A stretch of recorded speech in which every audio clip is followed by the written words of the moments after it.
Good evening, folks. Triple Crown here, coming to you from Vancouver, British Columbia on a cold, stormy, snowy Vancouver night. This is a continuation.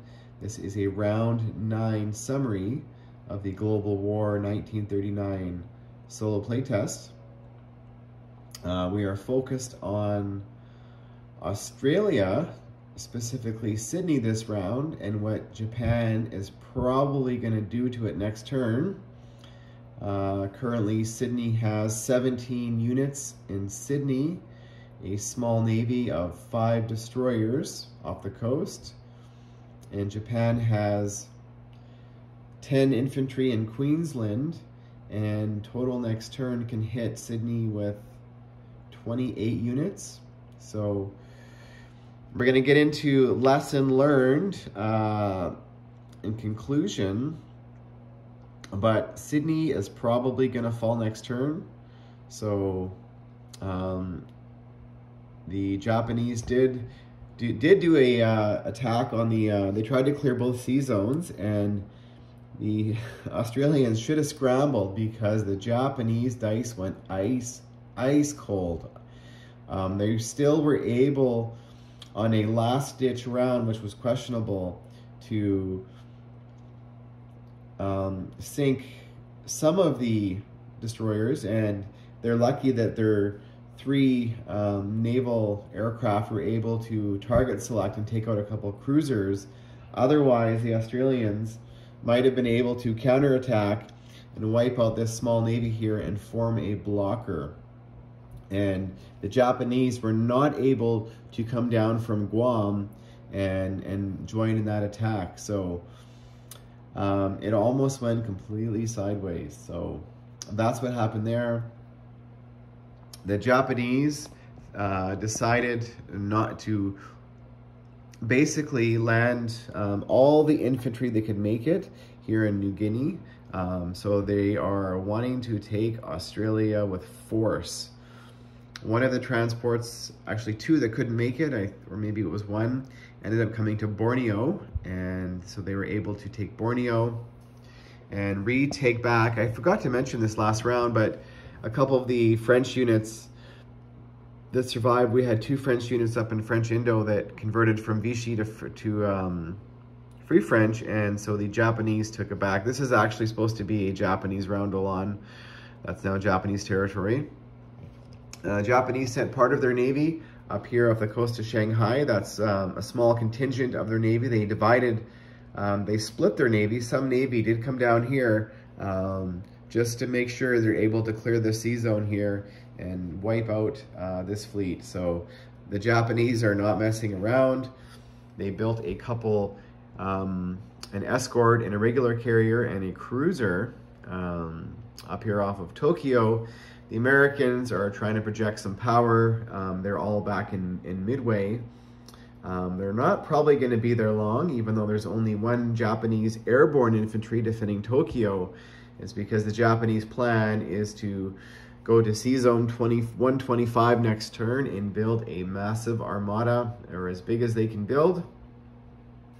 And over here, the Japanese have to be careful not to open the back door to Calcutta, and the dice for the Japanese up here were red hot. They attacked this territory here, Singhai, with 7 infantry and the veteran fighter against, I think it was around 8 Chinese ground units, and they wiped them out. They got hot in the first round. I think they scored 4 hits or 5 hits, rolling 2s and 1s. So, and they walked another couple guys up to Xinjiang. They're wanting to put pressure on this major factory here in Russia. So currently there is now 3 Russians and the American fighter in a AAA and 1 Chinese infantry left. The Russians did do a small build of, actually, 3 infantry and artillery and an IS, I can't remember the name of that tank, and a KV-2 tank, and they've got 1 infantry defending over here. the Japanese decided to take back, or made sure they held on to Vladivostok, because a partisan infantry had popped up. So this is looking all wonderful here for the Japanese on the Pacific side of the board. So they're able to basically next turn probably take another victory city.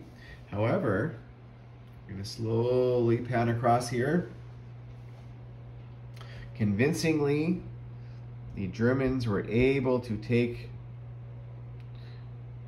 I always get Leningrad and Stalingrad.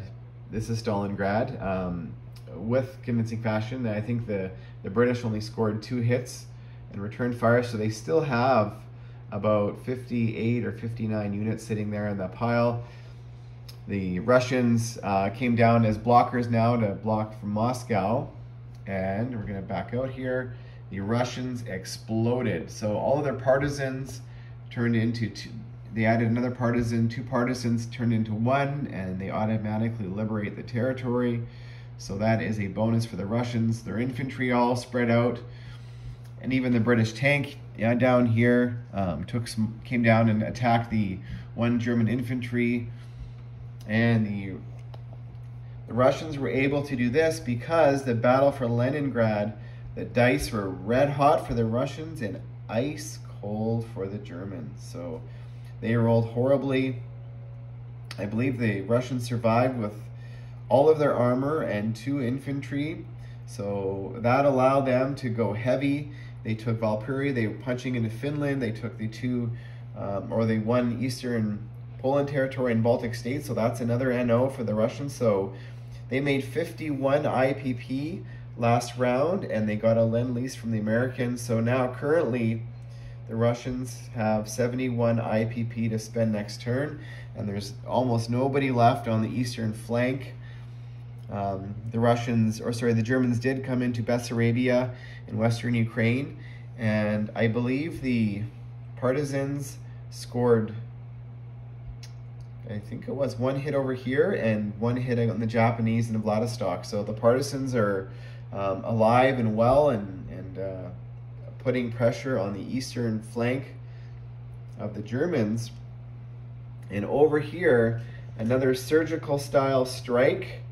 The Allies were debating what to do. They didn't feel it was worthwhile to play ping pong and Reims.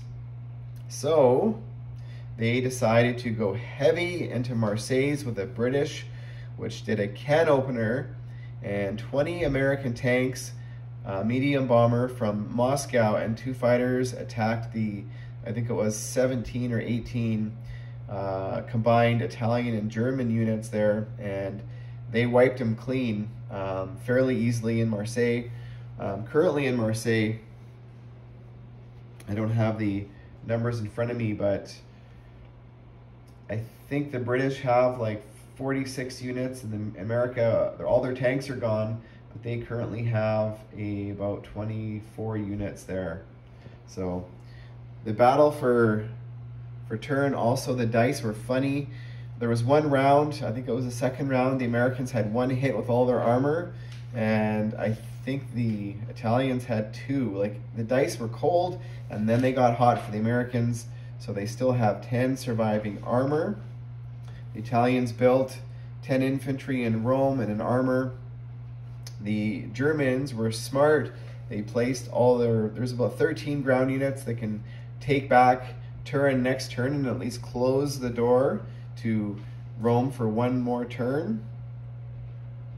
The Allies basically evacuated Paris. So if Paris falls this round, the money goes to the bank. So, but it's quite interesting when Paris does fall. You know, some of the territories over here and some of the territories in Northern Africa that the British are collecting money for, they were not. So their economy is a little bit smaller now. And of course the French, they collected money this turn, so Paris is going to fall and it's going to go to the bank, but they never actually got a build. So they only had 4 infantry, and there actually is a miner factory there, but it will be wiped out. We're saying when Paris is liberated now, the miner factory stays. So that's what happens there. The Germans built they have now 2 Tiger tanks and 6 Mark V's on the board, and their Luftwaffe, they tried to take Leningrad, so their Luftwaffe, majority of it's up here. However, there is a fighter and a tactical in Western Germany. The plan for the Allies now is Rome, so they do not want to be fighting two armies. The softer target was Turin and was Marseille.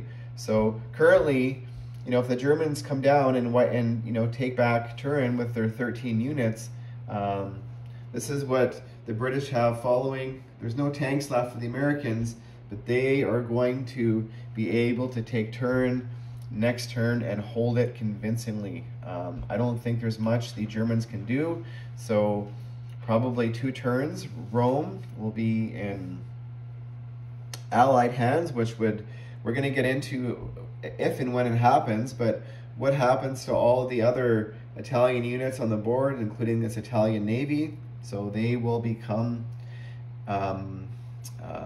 basically they will become co-belligerent Italian and join the Allies and fight the Axis. So that's a huge swing.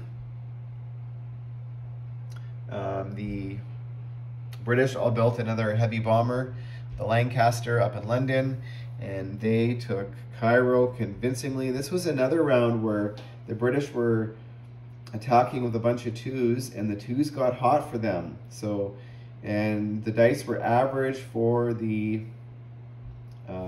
Germans and the Italians, but the British had about 4 or 5 more ground units to start. And yeah, they had hot dice, even though they lost their fighter on round 1 of combat to AAA. And the Americans actually, forgot to mention this, the battle for Turin, they lost both of their fighters. The Italians rolled 2 2s for AAA fire, and actually they shot down the medium bomber and a fighter, so they lost 2 aircraft there. So that was almost devastating in that battle there. The Americans still have their fleet here, along with the Russians and the Canadians and the British. And typical build for the Americans is 7 armor and 7 infantry. The Canadians, typical build, they saved a little bit this turn, an armor and an infantry.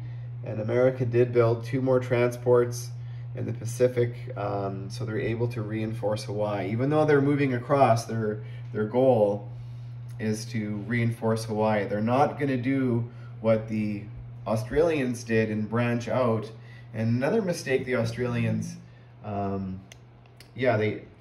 think now branching out here in the Money Islands, that would have been another 5 or 6 ground units that would have been here defending Sydney. So that was, you know, the idea that you're going to get rich and branch out. Currently in Reims, the Russians have about 33 units, and the combined Allies in Marseille have almost 60. So the Allies could still hit Marseille. Now they've taken out the Italians, but I think the goal is Rome.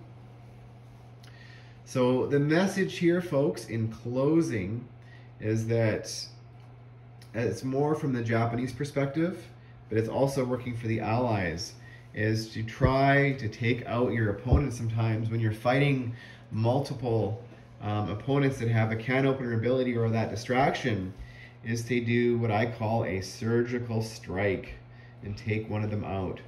So that's what the Japanese are doing down here. They have surgically come down here, 28 units able to hit Australia. That's a pretty massive force. That is a surgical strike, and that will take the Australians and Anzac out of the game. Anzac did build 1 infantry in New Zealand, so if Australia does fall and the Japanese do not take New Zealand, they will lose their money, but New Zealand will get 1 free infantry per turn. So that's another little wrinkle. So my message, folks, is over here the Allies are doing their own version of a surgical strike now, taking out the Italians and going for Rome. So that is the message, folks, is sometimes when you're surrounded or you're fighting is to pick one target and surgically go in and wipe it out. Thanks for watching, folks, and stay tuned for round 10.